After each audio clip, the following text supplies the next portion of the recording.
আপনার ক্যারিয়ারটা কিভাবে শুরু হয়েছিল সেটা একটু জানতে চাই। টেক্সটাইল ইঞ্জিনিয়ারিং বেছে নেওয়ার পেছনে কি কারণ ছিল? আমার বাবা এবং মায়ের ইচ্ছা ছিল আমাদের সময় যেটা থাকে যে ডাক্তার হবো। ভাই বোনদের সবার ইচ্ছা ছিল আমি বুয়েটে পড়বো। আর আমার ব্যক্তিগত ইচ্ছে ছিল আমি অর্থনীতিতে পড়বো, ইকোনমিক্সে পড়বো। তো সেই কারণে আমি মেডিকেলে ভর্তি পরীক্ষা দিই, কিন্তু সেখানে আমি চান্স পাইনি। বুয়েটে ভর্তি পরীক্ষা দিই, ওখানেও চান্স হয়। আর আমার নিজের জন্য আমি জাহাঙ্গীরনগর বিশ্ববিদ্যালয়ে অ্যাডমিশন টেস্ট দিয়েছিলাম। কিন্তু সেখানে আমার রেজাল্ট হয়েছে কি হয়নি আমি আসলে রেজাল্টের জন্য আমি যাইনি। কিন্তু ঢাকা বিশ্ববিদ্যালয়ে আমি বেশ ভালো রেজাল্ট করি। তো আমি যখন ঢাকা বিশ্ববিদ্যালয়ের আ প্রশ্নটা পাই, আমার কাছে মনে হলো যে আমি 97.5 পাবো। তো যেকোনো সাবজেক্ট আমি আসলে পড়তে পারবো।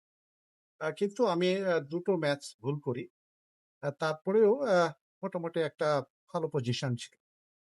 কিন্তু যেহেতু আমার ইচ্ছে ছিল এপ্লাইড ফিজিক্স এ পড়া অথবা এপ্লাইড কেমিস্ট্রিতে পড়া। কিন্তু আমি ওই লেভেলটাতে আসলে আ পা যে আমার যে সিরিয়াল ছিল, সেখানে আমি ওই সাবজেক্টে পাইনি। যার ফলে আমার নিজের উপর একটা ফ্রাস্ট্রেশন ছিল এবং আমি ঢাকা বিশ্ববিদ্যালয়ে অ্যাডমিশনের জন্য যে সাক্ষাৎকার পর্বটা হয়, সেইখানে আমি আসলে যাইনি।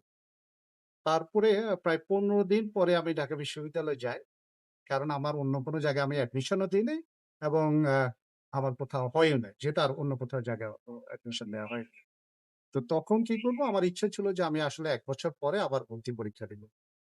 তো ঢাকা বিশ্ববিদ্যালয়ে আমি যখন সাক্ষাৎকারের জন্য যাই, তখন সয়েল সায়েন্স ডিপার্টমেন্টে আমাদের যেতে হতো। ওখানে শুধুমাত্র সাবজেক্ট সিলেকশন করা হতো। আমি ওখানে যে সমস্ত বড় ভাইরা ছিল, যারা ঢাকা বিশ্ববিদ্যালয়ে পড়াশোনা করে, তো তাদেরকে জিজ্ঞেস করলাম, "ভাইয়া আমার সিরিয়ালটা তো বেশ আগে ছিল। কিন্তু আমি আসলে আ অ্যাডমিশনের জন্য আসতে পারিনি বা আসা হয়নি। এখন আমি কি করব?"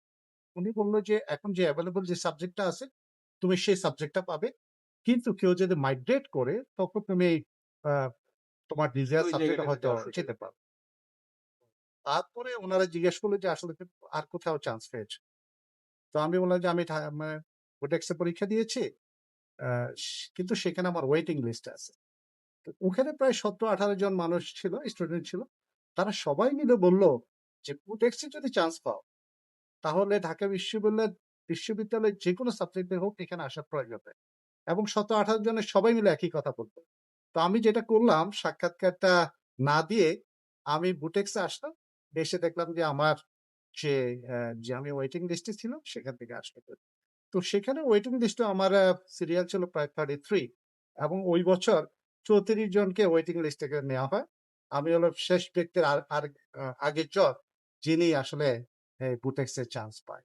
তো সেটা আমার আসলে কপাল, ভাগ্য সবকিছু মিলেই এই টেক্সটাইল সেক্টরের সাথে আছি অথবা এই সাবজেক্ট পড়াশোনা করা।